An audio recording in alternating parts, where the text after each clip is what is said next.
My mom mocked me in front of everyone. You'll never truly be good enough. She laughed. I said nothing and left. 2 weeks later, she showed up crying at my door. I can still hear her laugh. Sharp, cruel, slicing through the chatter and clinking glasses like a blade. You'll never truly be good enough, my mother crowed, her voice carrying easily over the hum of the packed living room. Laughter rippled through the air, some nervous, some oblivious. Relatives, family, friends, even the neighbors from next door turned their heads toward me. Their smiles faltered, unsure whether to laugh along or look away. I stood there, frozen, a plate of half-eaten pie trembling in my hand. It was supposed to be a celebration. Dad's birthday. A family reunion. Something wholesome, something normal. But I should have known better. With my mother, every gathering came with strings attached, and every string eventually became a noose. She looked at me, grinning like she was telling a private joke everyone else was too slow to catch. And maybe they were. Maybe only I understood the real punchline, because this wasn't a one-time thing. This had been my life. I opened my mouth, maybe to say something, maybe to finally defend myself after all these years. But no words came. Instead, I felt it all, the familiar cocktail of shame, rage, and bone-deep sadness, knotting in my chest. So I did the only thing I could do. I put down the plate, turned around without a word, and walked out the door, leaving the noise and the laughter and the judgment behind me. The night air was cold against my skin, but it felt cleaner than anything inside that house. As I walked to my car, I heard her voice one last time, drifting through the open window. Honestly, he's so sensitive. The engine roared to life, drowning her out. And I drove into the night, carrying a silence that was heavier than anything she'd said. But that silence? It was the beginning of something. Something she didn't see coming. The days that followed were heavy, thick with a kind of sadness I couldn't quite name. At first, I told myself it was just one bad night. A cruel joke, a slip of the tongue. Something that could be explained away if I tried hard enough. But the thing about silence, real silence, is that it makes you hear everything you've been trying to ignore. I stayed home. I stopped answering calls. I didn't reply to the awkward, half-hearted texts from cousins. Hey man, she didn't mean it. You know how she is. Yeah. I knew exactly how she was. And now, with nothing to distract me, the memories came pouring back. Not just that night. Not just one bad moment. All of it. The soccer games she missed but still criticized when I didn't win. The birthday parties where the candles barely burned before she found something to scold me for. The college acceptance letter I was proud of, the one she shrugged at because it wasn't Ivy League. You could have done better, she said that day, and somehow I still thanked her for her advice. I sat alone in my apartment, old photo albums scattered around me, looking for something, anything, that would prove it hadn't always been this way. But the harder I looked, the more obvious it became. The cracks had always been there. I was just too desperate for love to see them. And somewhere in that quiet, bitter reflection, a decision began to form. Something new. Something frightening, but exhilarating in a way I'd never felt before. Maybe I didn't have to keep trying. Maybe I didn't have to keep proving myself to people who decided a long time ago that I'd never be enough. Maybe it was time to stop. Not just for a while. Not until the next apology that would never come. But for good. 2 weeks. It took 2 weeks of absolute silence for me to finally understand something that should have been obvious all along. I didn't owe her anything. Not my time. Not my explanations. Not even my anger. I spent the first few days just sitting with it. Grieving the childhood I thought I'd had. Grieving the mother I wished she'd been. It felt like mourning someone who was still alive. But somewhere along the way, that grief hardened into something stronger. Resolve. I didn't call. I didn't write. I blocked her number. Quietly. Without ceremony. No dramatic goodbye, no final confrontation, just a clean break, as clean as I could make it. And then I turned inward. If she was right, if I really was never good enough, then fine. I would be good enough for myself. I threw myself into my work like a man possessed. Projects I had been too hesitant to take on. I volunteered. The promotion I thought I'd never deserve? I earned it. Not for her. For me. I reconnected with friends I'd neglected, the ones who always asked if I was okay even when I said I was fine. I started running again. Lifting weights. The first mile almost killed me, but each day I came back stronger, faster. I even signed up for therapy, something I never thought I'd have the courage to do. And slowly, painfully, beautifully, the life I thought was too far out of reach began to take shape right in front of me. I wasn't the boy she had tried to mold with criticism and mockery. I was a man now. One who was learning, maybe for the first time, what it meant to choose himself. And with every step forward, the past lost just a little more of its grip on me. It happened on a Tuesday evening. The kind of evening that felt almost normal. The sun was setting in soft gold behind the skyline, my dinner was still warm on the counter, and I'd just finished a call with a friend, laughing, actually laughing, something that had once felt so rare. Then came the knock. At first, I thought it was a delivery I forgot I ordered. But when I pulled back the curtain and looked through the window, my stomach dropped. It was her. My mother. Standing there in the fading light, clutching her coat around her like a shield, eyes puffy, cheeks streaked with tears. For a moment I didn't move. Just watched her through the glass, the way you might watch a ghost from a safe distance. She knocked again. Softer this time. Almost a plea. I opened the door, not because I wanted to, but because I needed to. To see for myself. To know. Please, she choked out, before I could even say anything. Please, just let me explain. Her voice was cracked and broken in a way I had never heard before, not even during the worst fights. For a flicker of a second, the old instincts kicked in. The part of me that wanted to fix it, to make it better, to comfort. But this time, I stayed still. Silent. She stepped closer.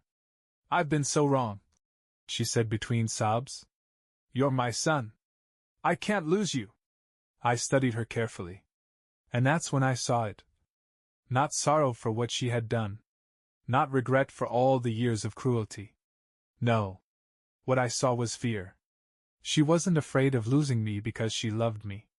She was afraid of losing the control she had held over me for so long. She was terrified of what my silence meant. Terrified that for the first time, I wasn't chasing after her approval. And in that realization, I felt something shift inside me, a quiet, powerful strength I didn't know I had. I stepped aside, just enough for her to walk in, but I didn't invite her. She hesitated, then crossed the threshold like a woman walking into a courtroom where she already knew the verdict. Inside, the apartment felt smaller somehow, like it was straining under the weight of all the things we weren't saying. She stood near the doorway, wringing her hands, casting anxious glances around the room, anywhere but at me. For a few seconds, the silence stretched so thin I thought it might snap. Finally, she spoke. I know I've said things, she began, her voice thick with tears. Things I didn't mean. I was under stress. I didn't think you'd take it so seriously. I tilted my head slightly, studying her like a stranger. So seriously? I echoed, my voice calm, almost curious. You mean, when you said I'd never be good enough? She flinched. The words hit her harder than I expected. Good, I thought. Let them finally land where they belong. Sweetheart, she tried, stepping closer. You know how families are. We tease, we say things we don't mean. I smiled, but it wasn't the kind of smile she was hoping for. You didn't say it once, I said. You said it my whole life. Her mouth opened, ready with another excuse, another deflection. But I held up a hand, just a simple, small motion, and she stopped. You belittled me when I succeeded. I continued, my voice steady but heavy, like a stone being lowered onto the table between us. You mocked me when I failed. You compared me to everyone else, anyone else, and somehow, I always came up short. No matter how hard I tried. I took a slow step forward. And when you saw that you couldn't break me with words anymore, you laughed at me. In front of everyone. Tears were sliding down her face now, thick and messy. But I had no pity left to give. "You want forgiveness," I said quietly. "But you don't even understand what you're asking for." She shook her head, sobbing now. "I do. I do. I'm sorry No," I said, cutting through her wails like a knife through fog. "You're sorry that you lost control. You're sorry that I walked away. You're not sorry for what you did, you're sorry you can't undo it." Her legs gave out, and she sank onto the couch, covering her face with trembling hands. But I stayed standing. I had been on my knees for long enough. "I spent years trying to be the son you could be proud of," I said, my voice lower now, softer, but heavier with the truth I had carried like a stone in my chest. "But I finally understand something you never wanted me to learn. I don't need your pride. I don't need your approval. I don't need you." She looked up at me, mascara streaked down her cheeks, her hands clutching the air between us like she could pull me back with sheer desperation. "I am not that scared little boy anymore," I said. "I know my worth now. And I don't measure it by your standards." The words hung there, final, undeniable. She opened her mouth again, one last, broken plea. But I was already walking to the door. And this time, I wasn't the one leaving. I held it open, silent. She stood up slowly, like her body weighed more than it ever had. "Please," she whispered. I looked her straight in the eyes. And I said gently, firmly, with a clarity that shook me to my core, "Goodbye, Mom." And then, without another word, I closed the door. I stood there for a moment, hands still on the handle, breathing hard. On the other side I heard her sobs. I heard the shuffle of her feet as she lingered, maybe hoping I'd change my mind. But I didn't. For the first time in my life, I chose myself. And it felt like stepping into sunlight after a lifetime underground. I didn't move for a long time after she left.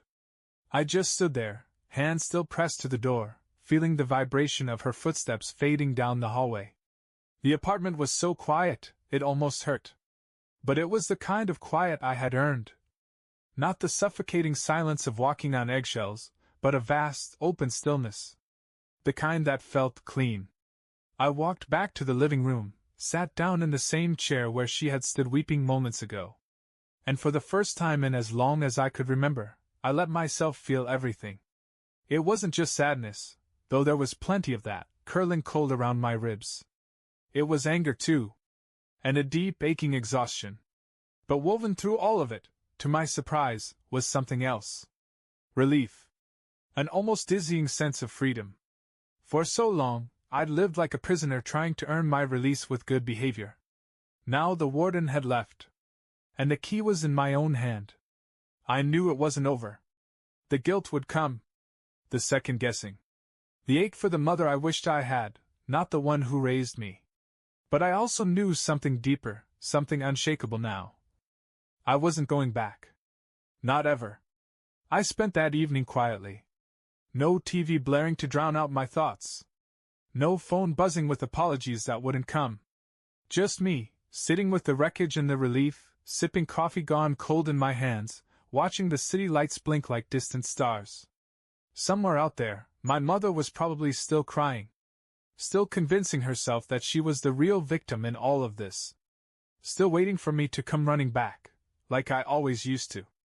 But I wouldn't. Because I finally understood the cost of doing so. And I wasn't willing to pay it anymore. That night, as I crawled into bed and stared up at the ceiling, I realized something small but staggering. I wasn't empty. I was clearing space. Space for better things. For peace. For real love, the kind that didn't come with strings attached. I closed my eyes, feeling a strange, quiet gratitude settle into my bones. Not gratitude for what she did, but gratitude for what it taught me. She had spent her whole life trying to make me believe I wasn't enough.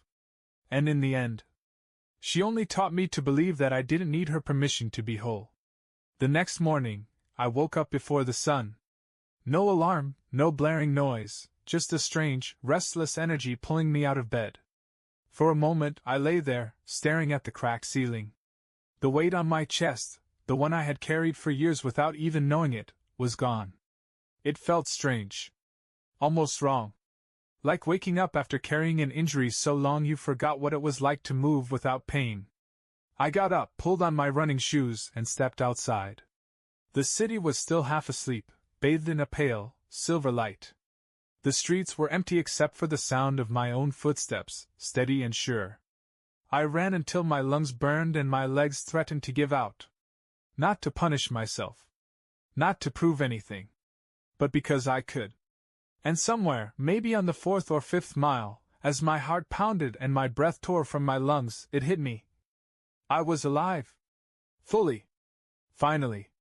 I spent that weekend doing little things, things that maybe seemed small to anyone else, but to me, they were monumental. I signed up for a course I had always put off because someone told me it wasn't practical. I reconnected with old friends, letting them pull me back into laughter that didn't feel forced or heavy. I started cooking again, not microwaving whatever was easiest, but actually cooking. Savoring. Living. Piece by piece, I was building something no one could tear down. Not my mother. Not anyone. And for the first time, I wasn't waiting for a disaster. I wasn't bracing for the next cruel comment, the next backhanded compliment, the next moment that would make me question whether I was enough. I knew the answer now. I had always been enough. I just needed to believe it myself. As the days passed, I started to see something else too, something that surprised me. I didn't hate her. I didn't even want revenge. I didn't need an apology or an explanation anymore. Because what I needed, what I had craved my whole life, wasn't her love. It was my own. And now I had it. It came sooner than I expected. About a week after she showed up crying at my door, I got a letter. Not a call. Not a text. An actual handwritten letter, something she hadn't done since I was a kid. For a few minutes, I just sat there holding it. It was strange how something so small, a thin envelope with my name scrawled in her familiar looping handwriting, could feel so heavy. I thought about throwing it away unopened. Burning it. Pretending it never arrived. But curiosity, or maybe just the need for closure, got the better of me. Inside, it was exactly what I expected. Apologies, woven together with excuses. I was under so much pressure. I didn't know what I was saying. You're being too sensitive. It wasn't an apology. It was an attempt at erasing the damage. A way to say, let's just pretend it never happened. And somewhere near the bottom, tucked between the lines, was the real plea. I miss you. Please call me. Let's go back to the way things were. The way things were. Those 5 words stuck in my throat like a splinter. I set the letter down, pressing my fingers against my temples, feeling the old tug. The part of me that wanted to fix it, to salvage some version of a family I never really had. It would have been so easy to pick up the phone. To pretend. To fall right back into that old, sickening rhythm. Her hurting me. Me excusing it. But I didn't. Instead, I folded the letter carefully, slid it back into the envelope, and tucked it away in a drawer, not to revisit, but to remind myself. A marker. A line drawn in ink and memory.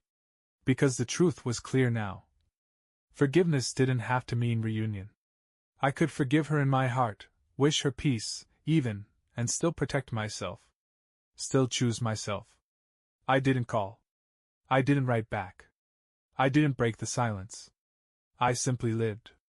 Quietly, stubbornly, joyfully, without her voice in my ear, telling me I wasn't enough. Weeks passed.